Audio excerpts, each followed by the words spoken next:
All right. Welcome back, folks, to the FF Face-Off, part of the Face-Off Sports Network. Today we are coming at you, surprise, surprise, a Saturday night show. If you got nothing better to do, come hang out. We're going to be talking about some week 2 start sits. We're going to answer all your questions. If you have any trade questions, we'll obviously address some of the big injury news that we had today, some bigger than others, but we'll get to that. But yeah, so we're going to do all that right now. It's going to be a fantastic thing. I'll just tell all you beautiful people while you're here, please feel free, hit the like, hit the subscribe button, hit the bell icon, be notified every single time you go live. And last but not least, while you can follow our fine site at FF Faceoff on X, go to fffaceoff.com for all of your NFL, fantasy football, and sports betting needs. We got you covered wall to wall. My name is Michael Hopp. You can follow me on X at the FF Realist. I'm joined by the ever wonderful and a surprise. He's wearing a tank top. His name is Anthony Servino, and he can be followed the real NFL guru. Anthony, the crowd will be stunned with the tank I don't know what the infatuation is about me in a tank top anymore. Last time we were on this show, last time I was on here with you and Steve did a great job yesterday. But last time I was on the show with you, somebody said they were tank top deprived. They missed it. So there you go. But there we go. But Anthony, how's it going today? How you doing? Doing good. Saturday, a lot of soccer, a lot of college football action, and now we're doing a little bit of an impromptu show. We don't normally go live on Saturdays. Steve D'Angelo did drop an NFL picks show, a video that's on the podcast feed and in the YouTube archives as well. He does some of our betting picks for us as well as obviously on this show for fantasy. And he's also pretty damn good at it, so you should definitely check that out. And while we are going to get to all the questions, I do want to just put in here, Greg says, tank top back by popular demand. See, told you. See, there you go. There you go. And Pete says he loves a thumb. And you get hello from Albert. Hello, Albert. And then Texas driving off. Let's go. That's right. We I think all three of us have the over right now. So there you go. Yeah. Hook 'em horns. I'm riding that as well. Yeah, hook 'em horns. All right. So Anthony, let's just do this news quick. The two big nuggets. It appears that Marquise Hollywood Brown is going to be out for the year now. Which is a shame. It looked like he was going to be on the way back. Then all of a sudden he went on the IR and we thought it would just be all right, 4 games, maybe a little more. Now it looks like he's out for the regular season. That's what's being reported right now. Anthony, it's a shame for Marquise Brown, but what says you now on these other weapons? I mean, Xavier Worthy, Rashee Rice, obviously not facing a suspension this year. So how do you attack that? Well, I was very much into Hollywood Brown this offseason. So this is a big blow to a lot of my fantasy rosters personally. And I think a lot of people in general were optimistic on Hollywood Brown in this offense, the way he could separate his speed, the way Patrick Mahomes could scramble around by time and kind of do that ad-libbing, which is perfect for Hollywood's skill set. Yep. This is a big blow. And he was, depending on what time of the year, somewhat of an early pick. If you were drafting him injured in late August, you were getting him 9th round, 10th round. But still, like, this is a mid to late single-digit round pick. And now we need to figure out what the hell we're going to do with this hole in our roster, because you're right. We thought this was going to be, it's going to be short term. Maybe he's back week 2, week 3. They didn't put him on the PUP or the IR entering the season. And then, a day or two ago, it was like, hey, he's going to go to IR. Now he's going to go IR. He's not going to play. Yeah. So last week, in week 1, Xavier Worthy, 31 snaps, Rashee Rice, 38, Justin Watson, 26. So a vast drop-off between Worthy and Watson. Then Juju with 11, Sky Moore with 9. What I'm going to do this week, I need to see how the snap distribution fluctuates or does not fluctuate. Because is there a world where with Hollywood Brown gone, because remember, the corresponding move going into this season was Juju Smith-Schuster. The fact that they signed Hollywood and drafted Xavier Worthy, that tells me they were not happy with their wide receiver room, and they should not have been. So I think there's a world where Juju Smith-Schuster possibly leaps into a number 2 receiver role. And I know Xavier Worthy, fantasy managers, you don't want to hear it. But Mhm. like he scored on a broken play as a receiver. He pops on that big run. Opportunity wise, he only had four. And what an opportunity is target plus rushing opportunity. So he had four total opportunities. He only ran a route on 26 of 31 snaps. Yeah. Like, I don't know. Like, there's a part of me that I kind of want to look at the range of outcomes. And is there a world where Juju, he's familiar with this offense? He has last big year in a Super Bowl year with Kansas City Chiefs in this offense. So is there a world where the sneaky play is picking up Juju Smith-Schuster over Justin Watson? I'm probably going to do that because I am not sold on Justin Watson. Justin Watson had an opportunity last year, and they rapidly turned to Rashee Rice down the line. And Watson, Yeah. he did play 26 snaps, ran 13 routes, so he was not very active. Less than 50% routes run on a snap basis.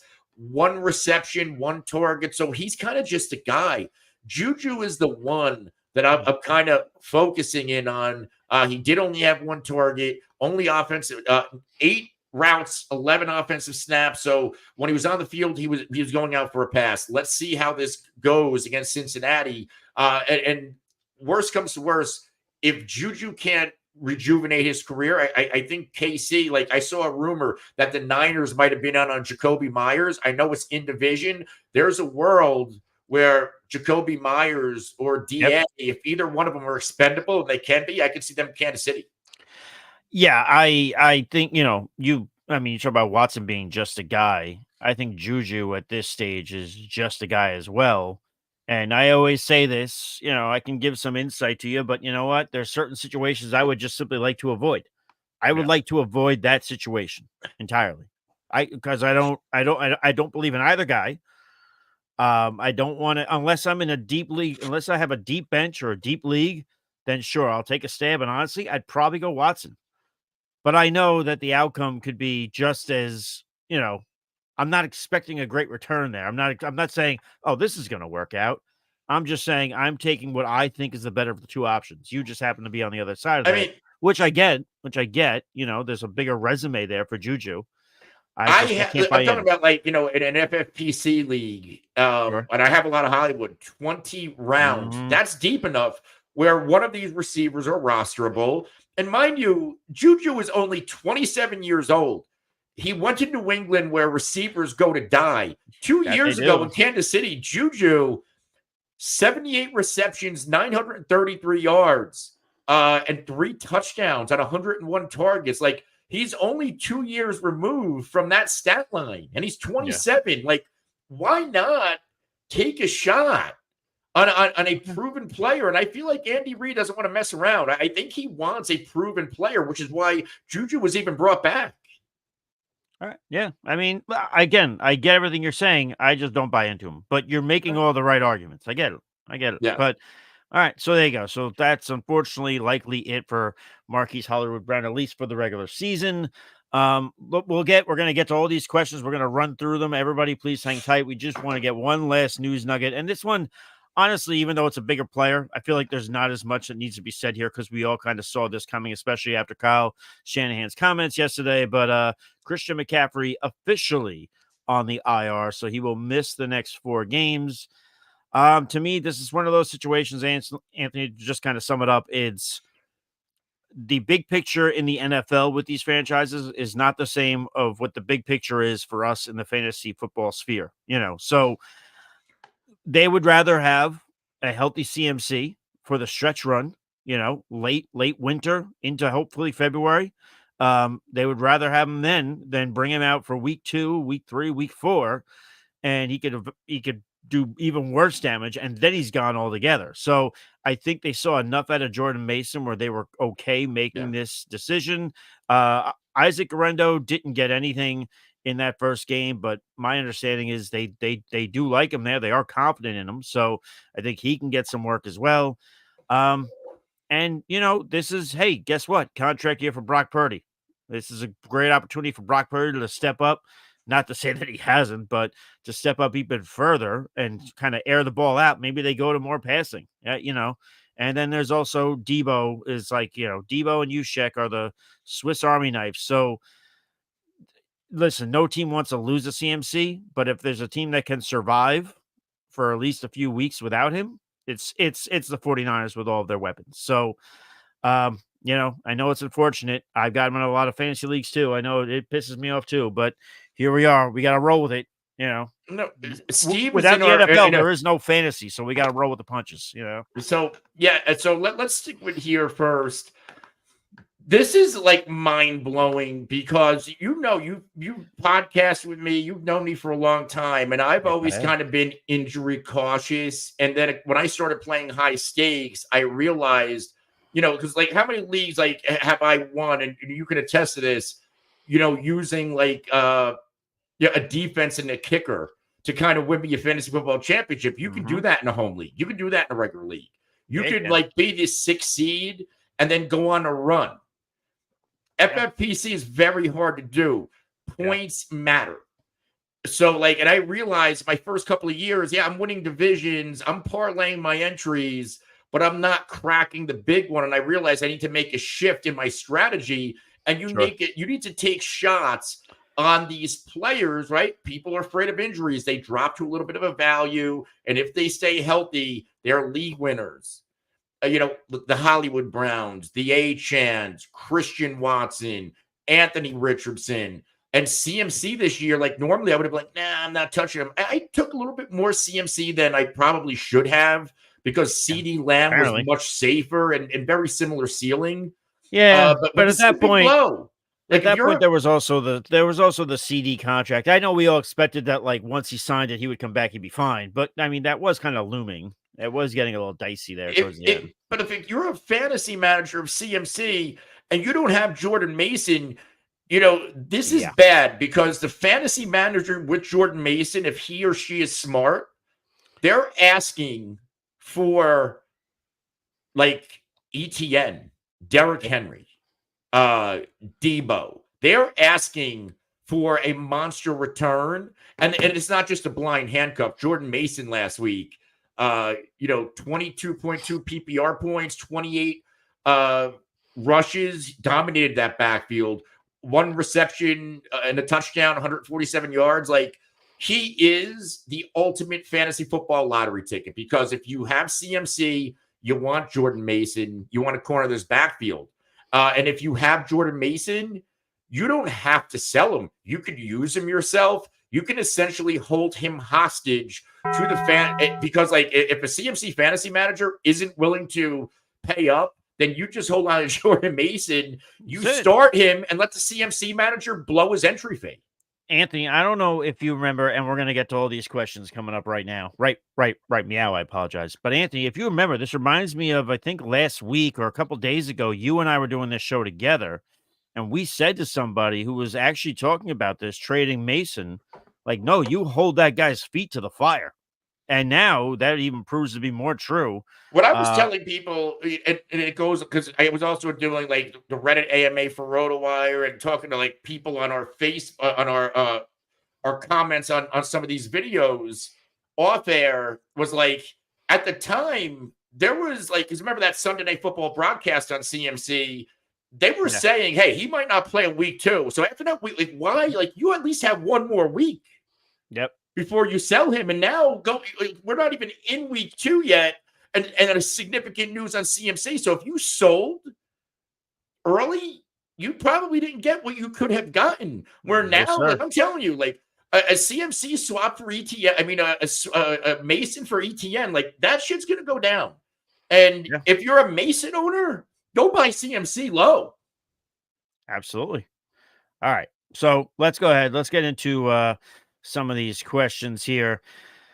We got Don Oliver over on the YouTube. Appreciate you, Don. He's asking, is Jalen Waddle cooked? And I guess in terms of cooked, he's speaking to the extent that it looks like Tua is going to be out for a long time, which, listen, I'm sure you guys covered it yesterday. It's a shame that injury happened. Sucks. You hate to see it. I held my breath every time he dropped back last year. And now, lo and behold, week 2, Tua is now out. We don't know when he'll return. I'll say this. I mean, cooked. I don't think he's cooked. I'll just say I think it hurts his value more than it does Tyreek Hill. that Tua is not in that huddle. Because Tyreek is Tyreek. Tyreek is like a Justin Jefferson. He's like a CD Lamb. Like, he's going to get the targets no matter what. I don't know if things are going to be more difficult in terms of distribution if it's going to Jalen Waddle. So I think it hurts him a bit. It hurts him more than it would if Tua was in the huddle, but I don't know if he's cooked. Yeah. I would just hope that you have good depth at your wide receiver position to kind of overcome this. And I also don't think, I mean, if the next question is, do I try and trade him? I'm not sure what you'd get for him right now because people might be worried about the same exact thing. I mean, we're all watching the same games. So Anthony is, and it's open to your, your definition of it, but is Jalen Waddle cooked? Yeah. And I hate to be this pessimistic, Oh, no. but we don't know. Like right now, I did see rumblings that Tua could be out through the week 6 bye. That is probably your best case scenario, which means you need to weather the storm for a few weeks. If Tua misses the whole season, maybe Jalen Waddle is cooked, which means Tyreek Hill is cooked. And I did a Tua reaction video, which you can get in the archives, and I covered the fantasy values of not only Jalen Waddle and Tyreek Hill, I also covered Devin Achane, who I think is the biggest beneficiary if we pay attention to that game the other night. Yeah. But like you need, if you're a Waddle or Tyreek Hill manager, you need Tua to come back sooner rather than later. And hopefully like a few weeks, you have the week 6 bye, he's back week 7. I do not like, number one, like let's scale back to the offseason. The fact that they only brought in, I think, Mike White, Skylar Thompson. Like when you have a, and this isn't fantasy football, it's real life football. But like if I was GM, I would be protecting my investment with a volatile injury player like Tua. Like honestly, look what the Colts did with Joe Flacco. Yeah. Like that's a competent quarterback. And he already showed with Cleveland he can get the job done. Like, why didn't you go get a player like Flacco, Tannehill, who's out there? Like if you're Miami, Mike McDaniel said, we're good. Skylar Thompson's next man up because Skylar Thompson's terrible. And if you look at his numbers in the games he played with Tyreek and Jalen Waddle, they're not good. The smart thing, I don't know when Jimmy Garoppolo's suspension is up, and Mike, you might scoff at this, but Mike McDaniel was the OC on that staff with Jimmy Garoppolo in San Francisco. But is he not better than Skylar Thompson? Well, I know he is. Is Ryan Tannehill not better than Skylar Thompson? Ryan Tannehill, yes, but I'm saying I get the Jimmy Garoppolo thing, especially because his familiarity with the offense for sure. Yeah, but I'm just saying, to his point, he's asking about Jalen Waddle, right? I'm telling you, like say they bring answers, yes. Like if they bring in Jimmy Garoppolo, like it's not like you're going to be like, oh, okay, all right. No, but I would be able to start Jalen Waddle with a competent veteran quarterback over Skylar Thompson. Yeah. Who would you feel if you're the Jalen Waddle owner? And then we have a super chat. We'll get to that. If you're a Jalen Waddle owner, would you feel better if it's Jimmy Garoppolo or if it's Ryan Tannehill? Because we know Skylar Thompson's it's out a the window. push. We're not even having that push. Discussion. It's a push for you? But with those two, because they're both aging. The last time we seen them, it wasn't good. Not great, Bob. But in terms of like for at least the defense on Ryan Tannehill, he was playing at an MVP level. He starts declining. Like, when did he start declining? Oh, they traded away A.J. Brown. And then, like, last year, it was the worst offensive line in the Derrick Henry era. His best receiver was, like, fucking Treylon Burks. Or was that 2 years ago? I think it was 2 years. But, like, you know what I mean? Like, they kind of peeled away all the weapons and put it on Ryan Tannehill. I think Ryan Tannehill, with those weapons, he's probably a little bit more mobile than Jimmy Garoppolo. So I might edge to Ryan Tannehill, but Garoppolo has a familiarity in that system. So I think it's a push. Just anybody but Skylar Thompson and then fucking Tim Boyle. Like, what are we doing? Did we not watch the Jets last year? I think when Mike McDaniel said we're good in terms of quarterback, he just meant that he has somebody that's living and breathing. I don't think he meant that they're actually good from a productive standpoint. All right, let's get to our super chat. But Anthony, really quick, just to let you know, we do have 35 total points scored in the Texas Longhorn game right now. And Messi did score already, but the odds were juiced before I can get it. Thank God. All right. All right. Let's get to our super chat here. Oh, it's not even a super chat. It's just It's just a donation from Swift. All right. Thank you, Swift. Appreciate that. We'll put that in our pipe and smoke it. Let's get back here. Oh, no, he has a question. Oh, he does have a question. Where is it? Oh, okay. There it is. Hey, guys, need one in the flex. It's Mason, Harris, or Likely. Could also start Likely over McBride, and McBride would be the other flex option. I mean, you're starting Jordan Mason. That's not even a question, right? That's the guy. Yep. Yeah. Okay. Mason. And I like Najee this week in the matchup against Denver, right? Sure. After Kenneth Walker and Charbonnet, who both scored a touchdown. Walker had a bigger game, but that Denver defense, the strength is the defensive backfield. So I think this could be a big game for Najee Harris, who actually had a really nice game in week 1. He just didn't score, but he dominated touches over Jalen Warren. Sorry, Jalen Warren. Fantasy managers, this is why I love Arthur Smith. He likes power backs, and so do I. But Isaiah Likely, I think might be the sit here. Power backs, and I like steroids. I like Likely more than most, but I think I'm going to lean Mason and Harris. Okay. It's like game script wise, like they were throwing a lot against Kansas City. So he went on to say he could start Likely over never mind. McBride. Then Mason. That's Mason. All right. Yeah, I thought Mason. this was all right. Yeah, Mason. Yeah, it's Mason. All right. Let's get to Neighbors Season 5210 over on the YouTube. Says, please help. All right, we'll do that, buddy. Full point per reception, 2 wide receiver, 2 running back, 1 flex. Messi scored again. Okay, that's great. Okay. Well, Neighbors probably doesn't give a shit about that. He probably wants us to answer his question. So he is saying full point per reception, 2 wide receiver, 2 running back, 1 flex. Have to choose one to not play. So he's got Neighbors, Davante Adams, Garrett Wilson, J.K. Dobbins, Jordan Mason, James Conner. Once upon a time, this might have sounded crazy, but if you have to sit one of them, I'm sitting Davante Adams. It is between Adams and Adams. Yeah. Now, Garrett's going to have Snead. I know a lot of people's worried about Snead. I think this is a must-have get-right game for the Jets and Aaron Rodgers. So I think Davante sits. I was gonna say you don't say Dobbins because I will take this beer and I will drive. I'll take an Uber out to Jersey and I'll crack it over your head. J.K. Dobbins. I'm just saying the way you've mouthed off about him this week. I was hoping you. No, the sit is Adams, right? Okay. Like, I know. I agree. There's going to be a negative game script about against Baltimore. Yeah, but like they were also in a negative script last week against the Chargers, and it was vintage Gardner Minshew in games without Steichen. Yeah, where he was just checking down.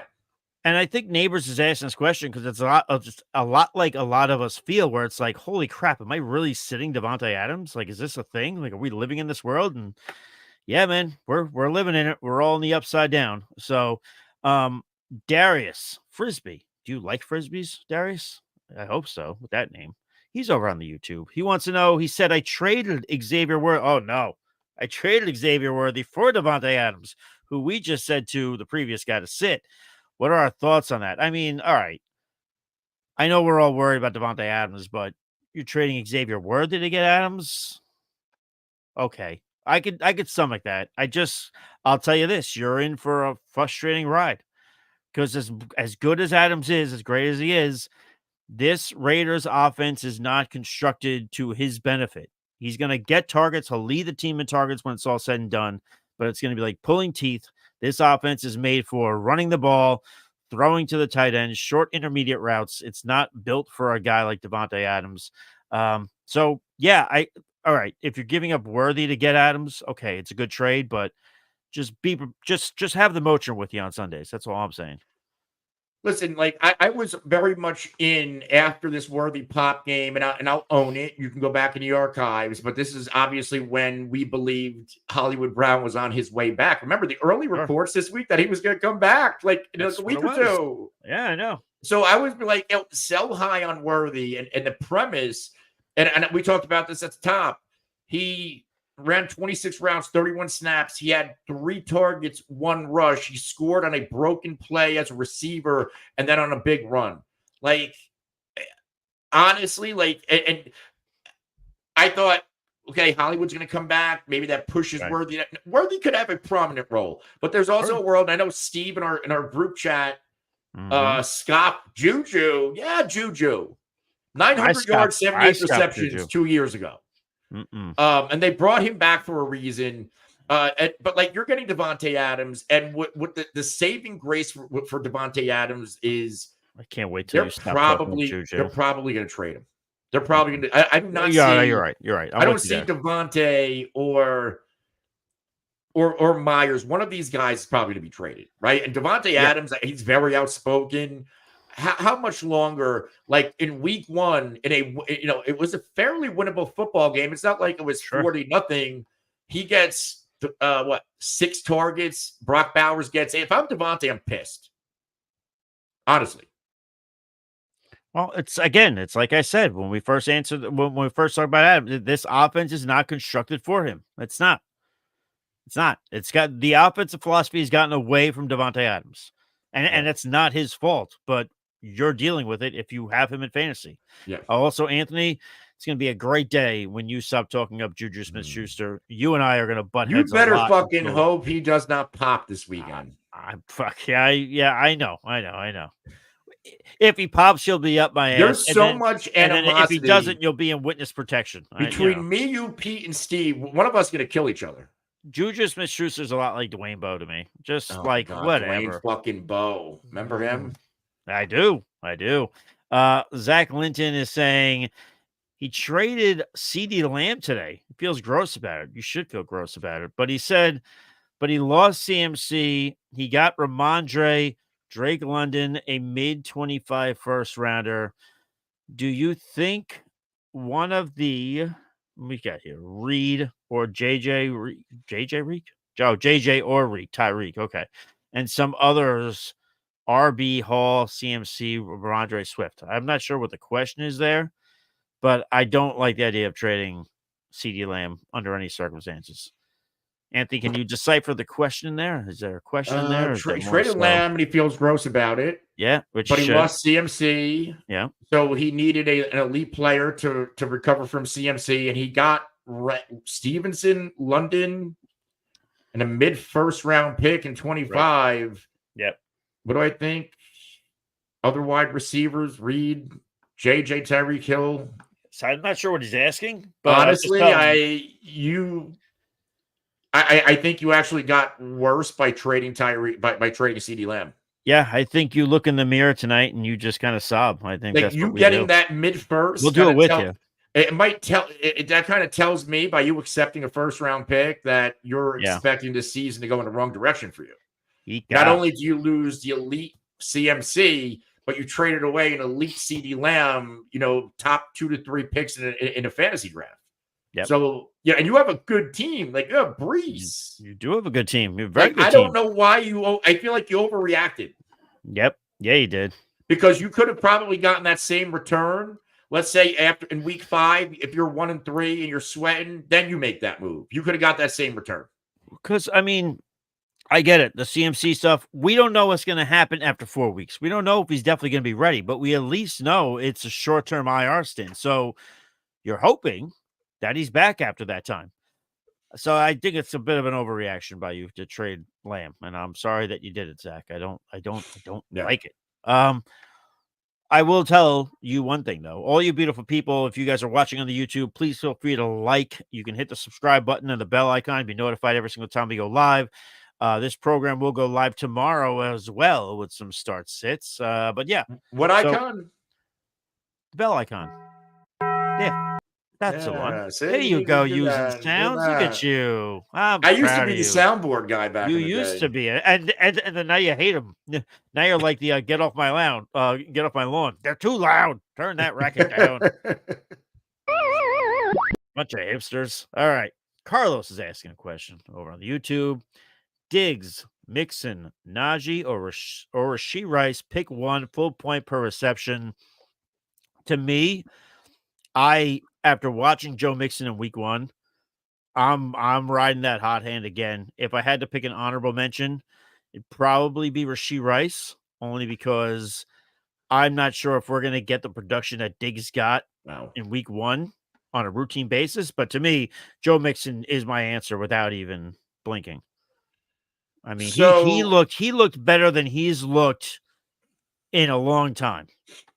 Well, I mean, the Cincy offensive line was never friendly. Let's Right. call it that. Yeah. What I do want to look at here, Pump Juju Smith-Schuster into this conversation. I'll kill you. Chicago against the running backs. I want to kind of see like how they Yeah. fared last week. Yeah, Sure. Pollard had a nice game. He did. Yeah.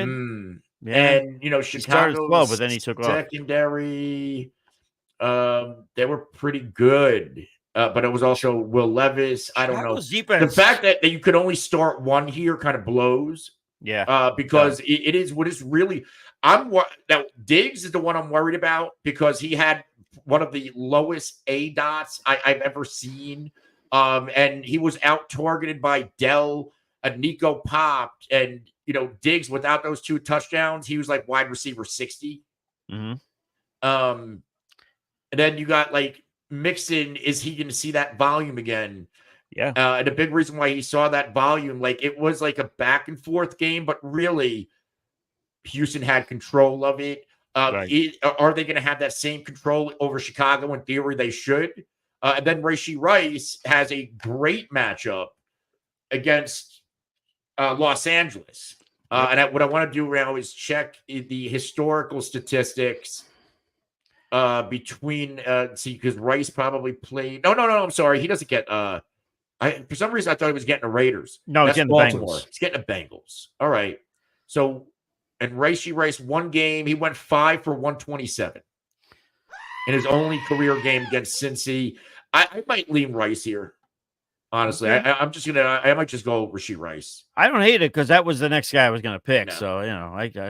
So no judgment here. Let me see now. Where were we here in the chat? Okay, we'll get to our next question here. This is coming from our resident troll ATL, him and I will be eating some short ribs tomorrow and eating some potatoes. Yeah, thanks for the invite. You can come. You want to come? You drive out here? No, maybe one day I will. Okay, so then what are you bitching about an invite for? Anthony, you got an open invite whenever you want, buddy. Thank you. Whenever you want, sweetheart. Or maybe one day, actually, I have an idea, and then we'll get to this question. Maybe one day we'll watch the games. We'll meet up somewhere in the city, and then we'll watch the games together. We can do that. Maybe you take Jersey Transit in, maybe, if you want to. I know you're a driver, but, No, that was an outlier going to the Scott Fishbowl live draft, the reason why I drove in. I normally take in the path from Journal Square. So let's meet up driving into the city. Yeah, we can do that. All right, and then we'll get Pete. We'll see. And then we'll tell Steve to fly in. So there you go. All right, we'll set that up. All right. Our resident troll though is asking, and I can tell you for context purposes, I do know because he's in my home league. This is a PPR league. He's asking Brandon Ayuk or Marvin Harrison Jr. Who should he start? And I get it. This is probably a question you wouldn't have answered back in week 1, but seeing the workload that Marvin Harrison Jr. got probably scared some folks, especially for what they paid to draft him. I'll just tell you this, Anthony. I answered him off air. I said Marvin Harrison Jr. only because my expectation is this workload can't be as bad as it was in week 1. He's not going to be a monster every week of the season. I do think people are going to realize they shouldn't have drafted him where he was. His price probably shouldn't have been where it was, but he's still going to be a great receiver for fantasy. I take Marvin Harrison Jr. over Ayuk, but I do think Ayuk gets more snaps this week, gets more playing time now that he's got 1 week under him. But Anthony, what says you? Ayuk, Harrison. I'm going to lean Marvin Harrison Jr. Yeah.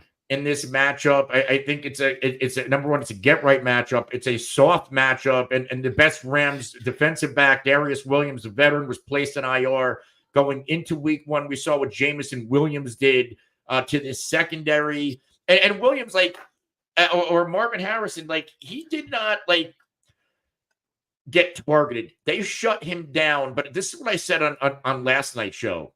Buffalo shut down Miami, and it's not about Tua. When Tua was in this game, Miami couldn't get anything going. It was still happening. Buffalo also shut that. Maybe Buffalo's secondary, despite all of their changes, their secondary in 2 games have erased Marvin Harrison, Tyreek Hill, Jalen Waddle.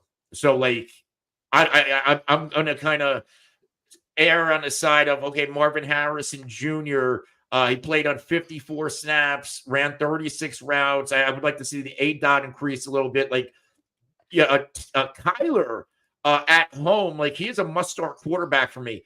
Kyler at home against the Rams has 3 out of 4 career games, 22.4 fantasy points. So, like, this is a pretty good matchup for Kyler, Marvin, and the rest of this offense. All right. Anthony, I'm going to kick this question to you, and then I'm going to go run to the fridge, grab a beverage, of course. But Tron Force over on the YouTube wants to know, who would you start at flex? It's PPR, Terry McLaurin, JSN. You click that off. Okay. There it is. Terry McLaurin, JSN, Brandon Cooks, Alexander Madison, or Cortland Sutton. So who would you start at flex? So I imagine, you're only picking one. It's probably only one flex spot. So go ahead. I'll be right back in 2 seconds. So flex spot, PPR, McLaurin, JSN, Brandon Cooks, and Madison Sutton.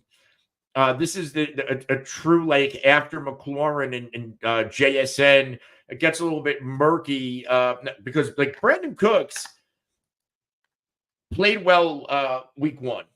Caught the touchdown. I think he was targeted around 7 times. But my issue, and this is a lot like, and I'm a Dallas fan, so I know this team more intimately.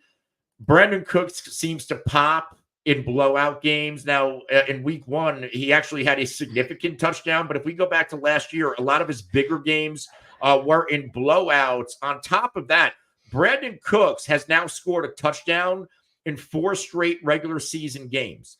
And he's had at least 7 targets in 4 straight games, including the playoffs. So maybe Cooks last year, first half, maybe it was an anomaly. First year in Dallas, first year with Dak, first year in a new system, in the Mike McCarthy system, and maybe he's going to come out hot. Still a very good receiver. He's never going to get the good coverage because of CeeDee Lamb. McLaurin, what I'm worried about, and this is a good matchup, and McLaurin normally plays well against the New York Giants historically, is Jaden Daniels going to push the football downfield to his wide receivers? I like JSN. I think the play might be Brandon Cooks. Is that crazy to say?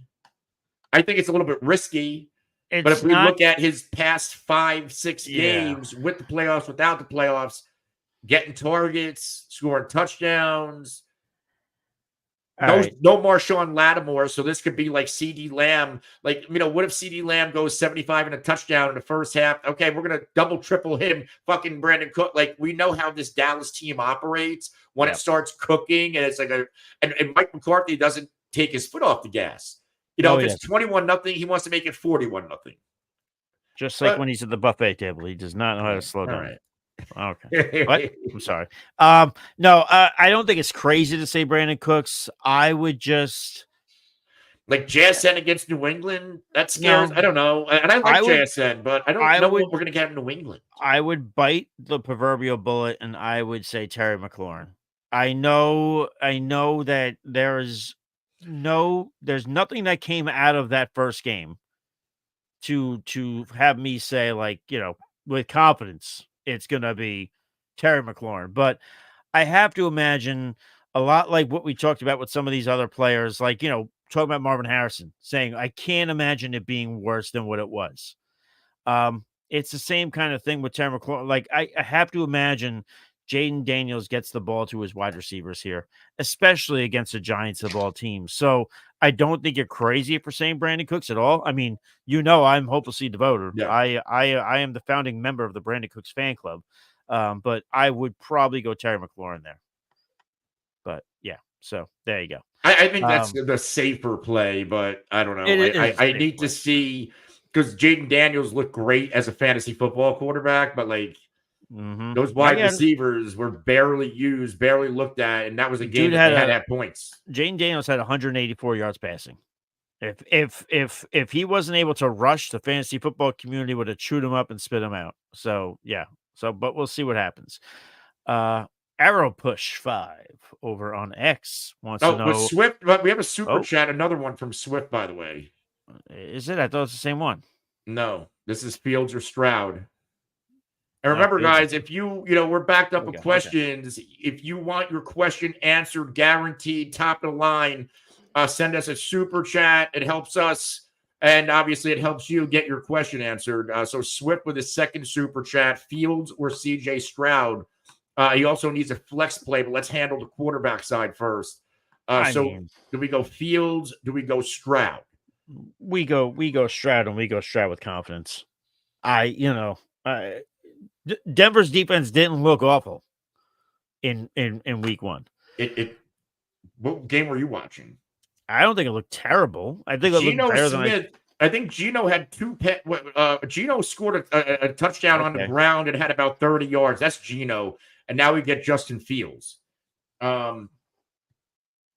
If we're looking for that rushing floor, and Geno did have one touchdown pass, 171 yards, and then 30 yards rushing and a touchdown. So 21.6 fantasy quarterback points. And then that's Geno Smith. And now we have to worry about Justin Fields and those legs.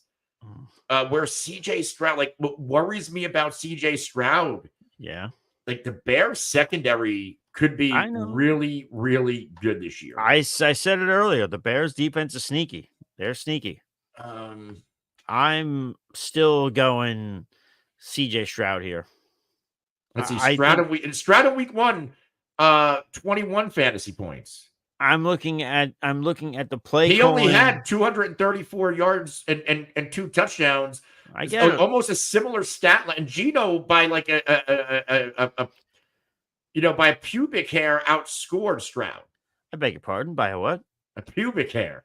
Okay. Just wanted to make sure I heard that. I think correctly. Geno had 21.4 and then 21 for Stroud. So this was my worry with Stroud coming into the season. They have all these weapons. That's great. But last year, he only had one game with 3 touchdown passes in a regular season. And this is last week, 24-32, 2 touchdowns. Nope. It was your classic CJ Stroud game where you have Nico going for the yards, the other receiver getting the touchdowns, the other receiver getting left out, the running back having some production, and Dalton Schultz waiting for somebody to get hurt so he gets targets. Oh, Jesus. All right. We're being real here, right? Oh, as Gorilla Monsoon would say, let's be serious here. Waiting for an injury so he can get some targets. I'm not wishing injury, but I'm saying that's the reality. That's the reality of the situation. Dalton Schultz had I know you're not. I know 3 targets. No, I can't. And I get it.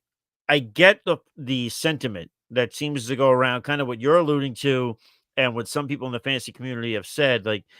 Maybe we all got kind of swept off our feet by CJ Stroud, and he's not as great for fantasy as we all think that he is. I get that sentiment. I get it. But I'm still taking him this week. I know the Bears defense is going to be good, but the Bears defense is not the 85 Bears defense. It's not going to be what you think this defense is going to be the 85 Bears defense? You got some weird takes today. You're fucking discounting Juju Smith-Schuster. All right. I'm not discounting a very good secondary. What I'm discounting is Justin Fields in an Arthur Smith offense, and I don't care if people don't like that. I don't trust Arthur Smith. I like Justin Fields. I liked him when he was with Chicago. I rostered him. I liked him. I hope he plays great. But to me, I actually, I think the Denver defense isn't as bad as people think. I think the Bears offense is better than people think. But still, I think CJ Stroud is a better quarterback, even though he's not as great as people think or as people may have perceived in that rookie season. I still think he's a better quarterback right now than Justin Fields is. Yeah. So I'm going to rely on him in this matchup. So that's why I'm rolling with Stroud in that case. But yeah, I mean, listen, if Fields outscores him, will I fall out of my chair? No, but I'm going Stroud here. I wouldn't make a pizza bet on it, but I'm going Stroud. Well, we also have a second part of the question. He needs a flex out of Najee, Moss, McConkey, Shaheed, and Herbie Hancock. Good old Herbie. Anyway, I had to pick one for flex. I'm going Najee, Najee. Moss, Lad. This is easy for me. I'm going Najee. I think I think this is why I don't think we've agreed much on this show tonight, but I think I'll go with you on this one. I, Yeah. I will go Najee. So I mean that Denver run defense looked atrocious. I think 2 or 3 total touchdowns between Charbonnet and Walker. And last week, Najee Harris 38 snaps to Warren's 19, 20 rushing attempts, 2 targets. I think Warren might have had 4 total opportunities. Najee wasn't even bad. 70 yards. Like the thing that was missing, 79 total yards, was the touchdown to give him double-digit PPR points. That was against a very good Atlanta defense. I think this could be a big game for Najee Harris. all right, cool. I'm down with that. I don't know if we got to this one because we had the super chat, but Arrow Push did ask Likely or McBride. We were asked a similar question earlier, but it was about starting a flex, so we didn't get to this portion of the question. But would you start Likely or would you start McBride at tight end? Probably McBride. I'm thinking the same thing. McBride did have a bunch of targets last week. Granted, like I think that was a lot of matchup driven because we talked about Harrison earlier. But this is a Rams team that I think their defense is a little bit suspect after what guys like Jameson Williams did, and I think there could have been more production coming from Detroit if they had to throw it more. I think Obviously, this is, no Aaron Donald. That's yeah. that's big, like, especially for because Kyler used to get his ass whooped by Aaron Donald. Yeah. I think this is one of those things. I think Likely is going to be good this year. I think Likely is going to be a thorn in the side of Mark Andrews owners. I think Mark Andrew is not cooked like people were trying to say after Thursday Night Football in week 1.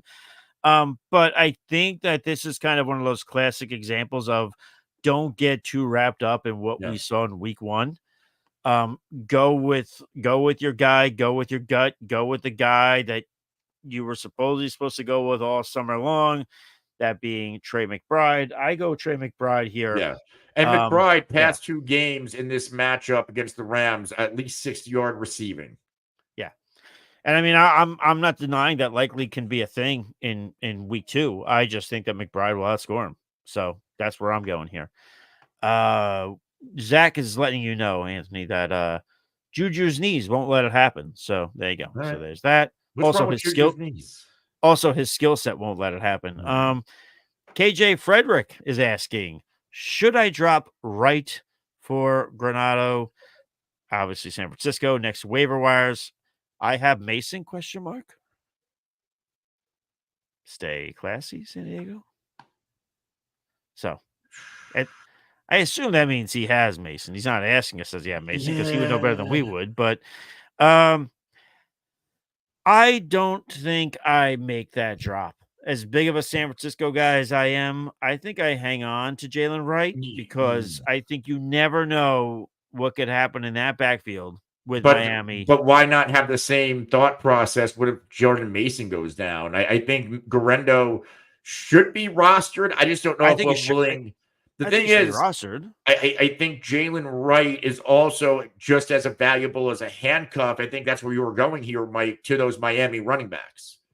Because we also saw Jeff Wilson get hurt, and I know they said that it's not significant, but they got hurt. Moster's hurt, and Devon Achane. I get it. We're going on a very small sample size from Jordan Mason, but we've seen more from Devon Achane to know that the possibility to get hurt is there. So that's why I would go with Jalen Wright here. I mean, we don't know enough about Jordan Mason, unfortunately.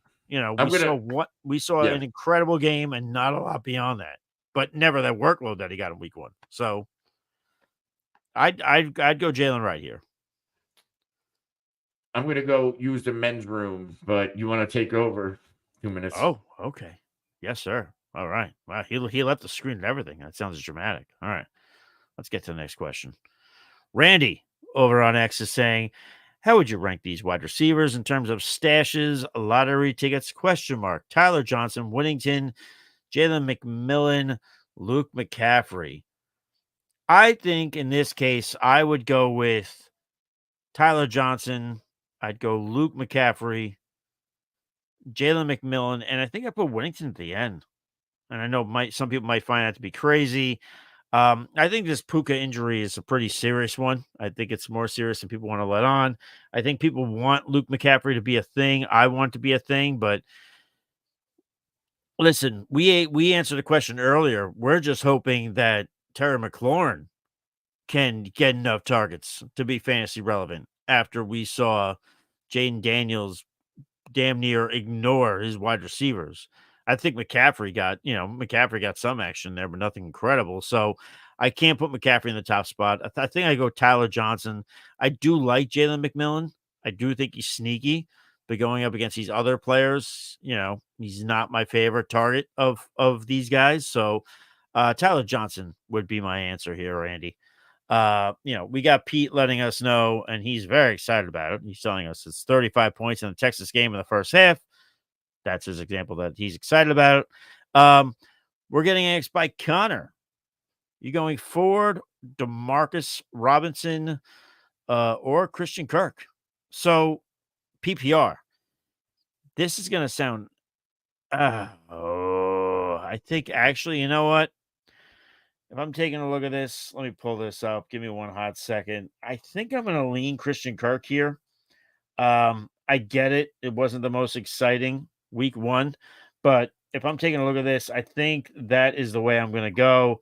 I think I will go with a Christian Kirk here out of these options. It's not the sexiest of the options. I know Ford could get going. I know Ford could do some damage, but I'm looking at the wide receivers here in PPR, and I'm going to go Christian Kirk in this matchup against Cleveland. I get it. Cleveland's defense is, they're no slouch, but there are players that can prove to be productive. And if you're in PPR, even if Kirk catches 4 or 5 passes but doesn't do a ton of damage with it, it still might be more points than you might get from some of these other options. So I would go Christian Kirk here. Anthony, since you're back from the little boys' room, he's asking Jerome Ford, Demarcus Robinson, or Christian Kirk for PPR. I think Kirk's the safe play. Mm-hmm. Of these. I like Robinson. Some people like Tyler Johnson. Robinson did have the second most routes run last week, second most snaps. I think he had around 7 targets. And if you're a Puka Nakua manager, if you have Robinson, I think you're in good shape. But I'm going to go into a Christian Kirk bounce back game again. But after week one, let's not overreact too much. Cooper Kupp has been a staple in this offense, a high volume staple for the Jacksonville Jaguars, and I expect that to continue. All right. Tron Force is back again. He said, well, I assume he means the whole CMC debacle has me paranoid. My RBs are Saquon Barkley, Montgomery, Mostert, Madison, and Jalen Wright. Would you handcuff Barkley with Gainwell? I don't think. I get why he's asking it. It's a legitimate question to ask because, CMC before he got to San Francisco had a long injury history with the Panthers. The bigger question is, who are you dropping? That's the question. Yes, that is the 1000% the bigger question. Thank you, Anthony. But yeah, but I get it. Barkley has an injury history too. Are we sure? But the thing is, are we sure it's Gainwell as number 2, or is it going to be the rookie? Reading my mind. You and I are lockstep. That's what I was going to say. Because, I think that if Barkley goes down, God forbid, for any reason, let's just say he's gone for 3 weeks. Could we say with any confidence Gainwell's the guy? No, because Gainwell's had opportunities. Right. I think we could say more so with confidence that if Barkley's out, that becomes a backfield that's they're just handing it off to whoever. They don't give a crap about, they're sure there's a hot hand if someone's playing well. Yes, they'll get the ball more than others, but I don't think that they walk into that weekend saying, all right, well, we've got to give Gainwell the bulk of the carries. I think it's just going to be, we're going to put guys out there that do good pass coverage, can do all the right things, and, we'll give them some targets here and there. So I don't think you need to do that, but I get why you're asking, especially with the CMC injury if you're paranoid, but I don't think you need to do it, right, Anthony? No. Okay. And I wouldn't get rid of any of your guys right now to do it. Yeah. Like if those are the guys you're potentially getting rid of, I would not do it. Alyssa says over on the YouTube, thank you, Alyssa. She says, I'm worried about Waddle. What range would you rank him for the rest of the season? Too early to tell. Probably too early to tell. I would only say because while we assume Tua is going to be out for a long time, we don't know with any certainty how long he's going to be out. We all thought the same thing when he had that other injury against the Steelers back when he was getting all those concussions. I believe that might have also been a Thursday night. It was definitely a primetime game. When he had the hands, all the weird spots there. I mean, Yeah. we worried about the same thing. So I think it's too soon to tell as far as where we would rank him. I will just say what we said kind of at the top of the show. Tua not being in there hurts Waddle way more than it hurts Tyreek. I think that's the best way I could sum it up to you without giving you any other, before we have more information. I mean, Anthony, do you have more to go on with that or? No. I mean, we talked about this in length earlier this show. I also did the reaction video, and I'll just drop the link to the video talking about the fantasy values or potential fantasy values of Waddle, Tyreek, Devin Achane with this Tua concussion. But when I panic is if they put them on the shelf, if they put Tua on the shelf for the year. Right now, like the worst case scenario is he's out until after the week 6 bye. Yeah. And you can't trade him, right? You can't trade him. You're not going to get value.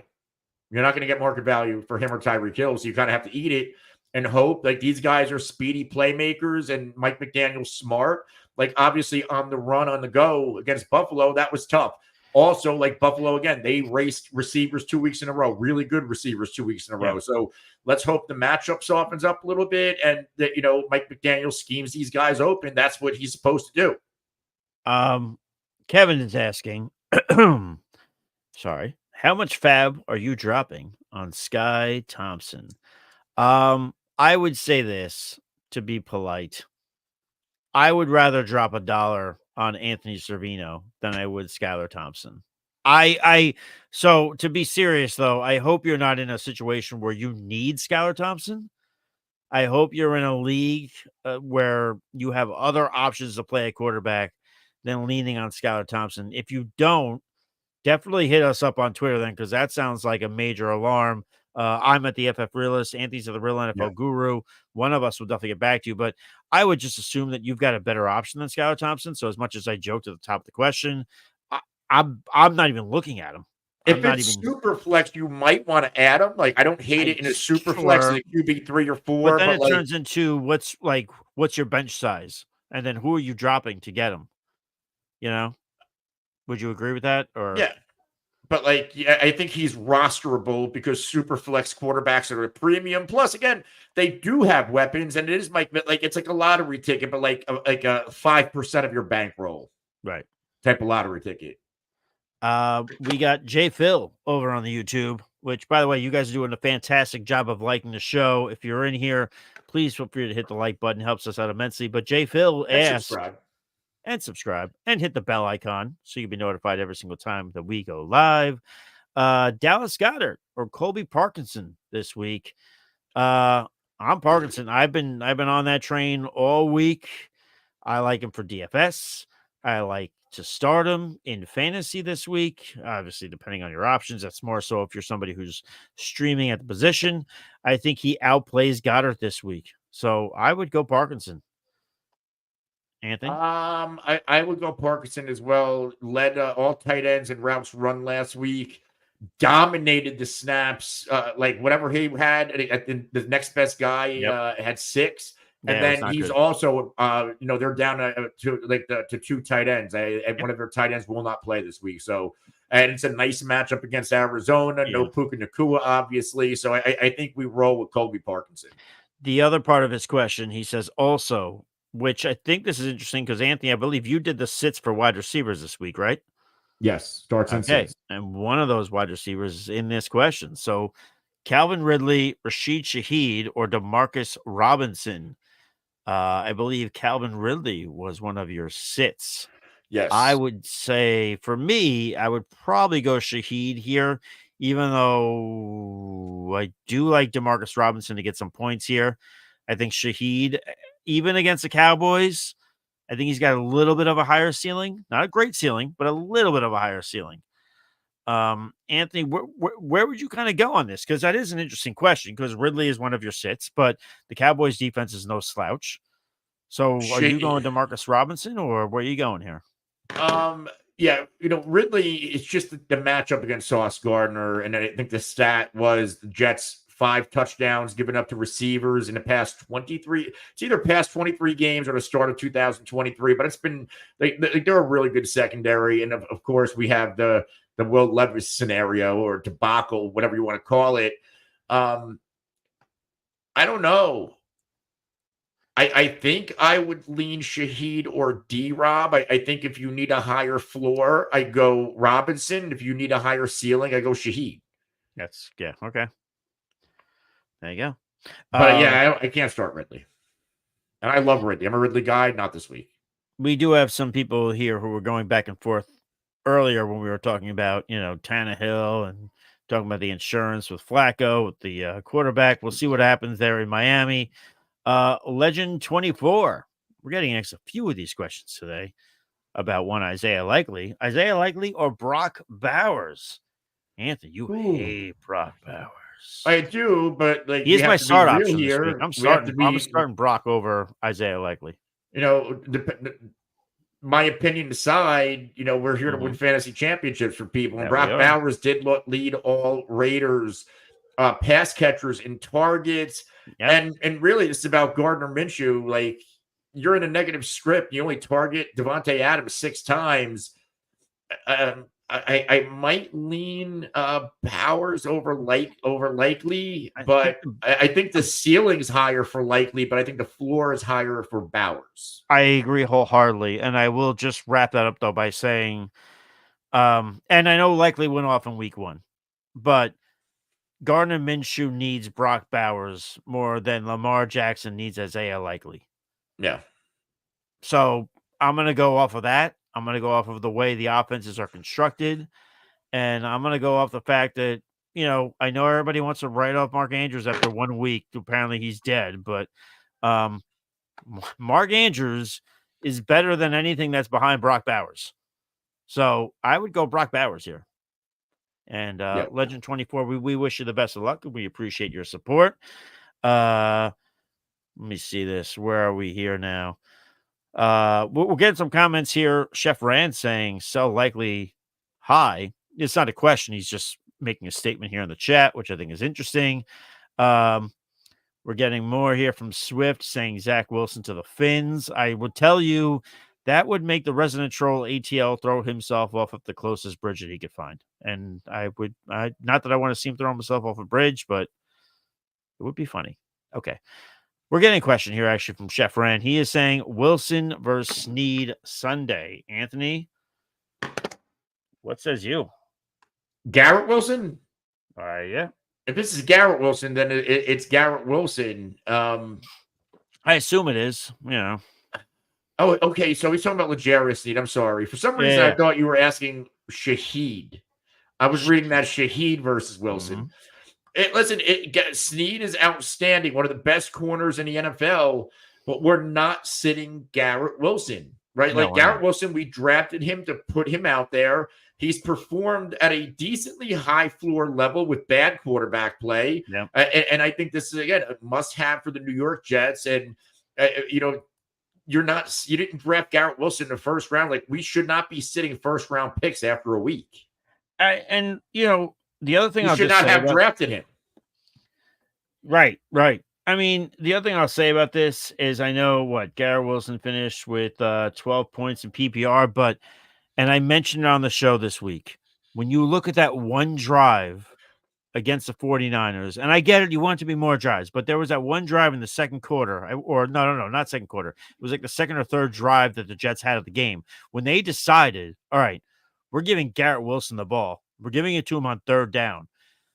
The Jets marched down the field there because they threw it to Garrett Wilson on third down. So don't think that they don't know what they have there. He had 11 targets. Yeah. He had 11 targets, only 6 receptions, 60 yards. And I'm telling you, him and Rodgers are going to make beautiful music together. Don't forget that they were playing the 49ers in week 1. Yeah. But he still dominated that one drive. It was insane. He had 100 air yards, which is 92 percentile amongst all wide receivers, 94th percentile in air yards per snap, 53.8% of the team air yards, 99%, 37.9% of team targets, which is 99% percentile, 5.2 yards after the catch, 69%. Like, this is Garrett Wilson, targeted 31.4% of his routes. San Francisco's defense, we know they're good. They have continuity. I think that this is going to be a nice bounce back for Garrett Wilson. This might be a game for Garrett. And again, Snead's really good, but we have to look at Garrett Wilson. We've never seen him with Aaron Rodgers. You don't think, and I know Aaron Rodgers is a pro. You don't think that in the back of his head, holy shit, like, I was in this same situation last year and I ruptured my Achilles in 5 seconds. You don't think that was in the back of his head? Like, let me get through a game. Yeah. I don't know. I think it happens to everybody. Like, he's a human. There's got to be some mental aspect in there. Sure. Yeah. I'll sign up for that. We'll go for a couple more minutes here. We'll answer another couple of questions. But Anthony, I think this is actually going, and I'm surprised we didn't get something about this yet. So it's a good job by Jay here over on the YouTube. Jay876 says, are we sitting AJ Brown or risking he plays on Monday? Right now, he's questionable. There are some reports saying that he is very iffy to play. Anthony, it's a fantastic question because he plays on Monday night. How do you approach this scenario if you're one who rosters AJ Brown? I told Pete, because Pete asked this in our group chat. And what I'm doing is, like, we know how this stuff works. There's going to be reports starting at 2 a.m., 1 a.m. about injuries, player statuses from the insiders, and they're going to go all the way up to inactives. And at some time, we're going to get news on AJ Brown. When we get that news, that's going to give us clarity on the direction. And if it sounds like the direction is AJ Brown sits, because they'll tip their hand in these reports, then you know what? Don't risk it and sit him. And then if he plays and he pops, then that's the risk you're taking. But, like, if you have other quality players to put in your lineup and they're tipping their hand that, hey, he hasn't practiced, it's a new, the late week injuries are usually the worst ones, but hamstring, we know these hamstring injuries are tricky. Yep. What and Sirianni said that he felt tightness in the hamstring during Friday's practice. Yeah. Don't love that.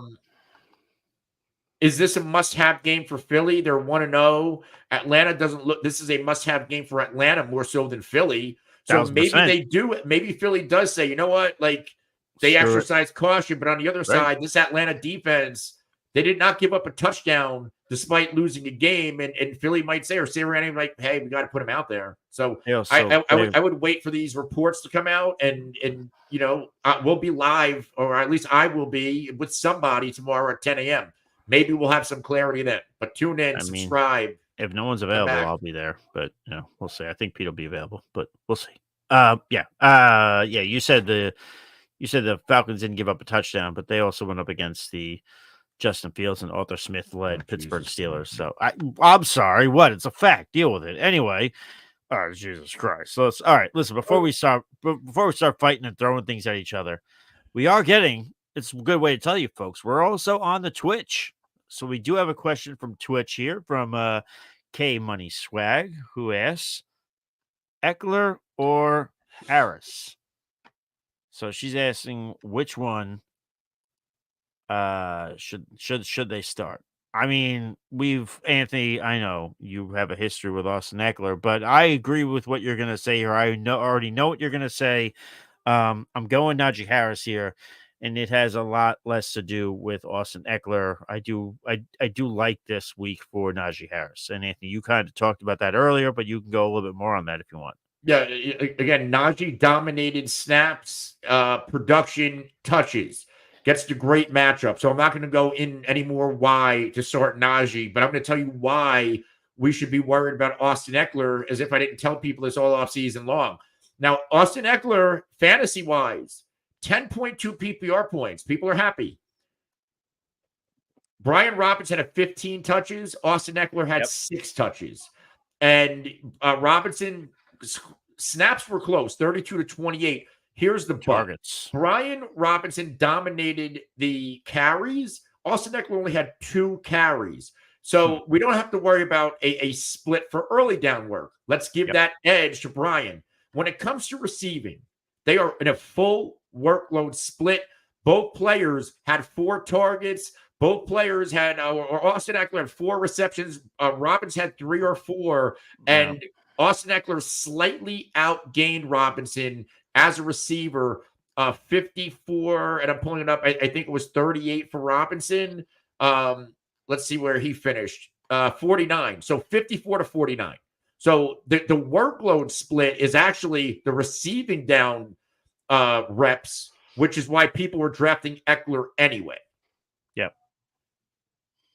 And again, you get and this is a little nugget on Brian Robinson. 4 career games against New York Giants, he has either scored a touchdown or gone for over 100 total yards. So a very nice, solid fantasy play is Brian Robinson. And this might be a situation almost like I feel about Dobbins and Gus Edwards. I think we're going to get another week where you could start both Eckler and B-Rob.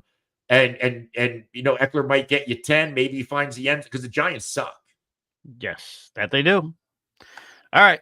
So, Anthony, I think we're at an hour and 11 minutes. I think that'll do it for today. I will just tell all you beautiful people, if we didn't get your question, we apologize. It's a high-demand show. Here. Hey, representing the Longhorns, Jody, my man. Love that dude. I would take a bullet for Jody. That's it. Sign me up. I'll take that bullet right now. But yeah, that is going to do it for this wonderful program for today. We are going to be live tomorrow. It's going to be Anthony and somebody. It'll probably be Pete. I mean, if you guys need me, I'm here. But we'll see what happens. But until next time, Anthony, where's our do we have the music on the way out? Can we get the nice music? Guys, I'll be back. We'll be back tomorrow at 10 a.m. like Mike said. I know this was kind of an impromptu show. We're going to get back to our families now. So if you missed your question, 10 a.m. tomorrow, we will do it. Remember, Super Chat is how you jump the line. Mike, let's go home. Yeah. So listen, we appreciate you guys. Wonderful rest of your Saturday. Till next time, stay thirsty, be kind to one another. We'll catch you on the flip side. Cheers.